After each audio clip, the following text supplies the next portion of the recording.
Failed back surgery అంటే ఏమిటి? దేనికైతే మనము బ్యాక్ సర్జరీ చేయించుకుంటామో అది నొప్పి తగ్గకపోగా నొప్పి పెరగటం కానీ కొత్త ప్రాబ్లమ్స్ అంటే కాలు చచ్చుబడిపోవటము, వీల్ చైర్లోకి వెళ్ళిపోవటం లాంటి కొత్త ప్రాబ్లమ్స్ వస్తే వీటన్నిటినీ కలిపి వాడే ఒక పదము ఫెయిల్డ్ బ్యాక్ సర్జరీ సిండ్రోమ్ అని అంటాము. ఇది ఎందుకు జరుగుతూ ఉంటుంది?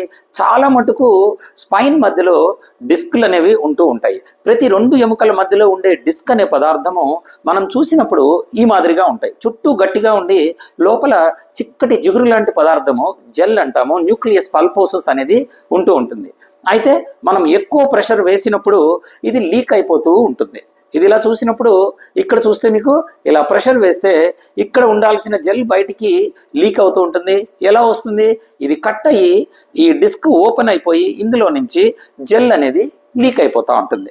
అప్పుడు ఈ మాదిరిగా వెనక్కి జెల్ లీక్ అవటము, ఈ కిందకు వెళ్ళే నరం మీద, కాలుకు వెళ్ళే నరం మీద అది ప్రెషర్ వేయటం మూలన సయాటికా అనే జబ్బు వస్తుంది. అది తగ్గించడం కోసం మనము సర్జికల్గా వెళ్ళి దీన్ని కట్ చేసి తీసేస్తూ ఉంటారు.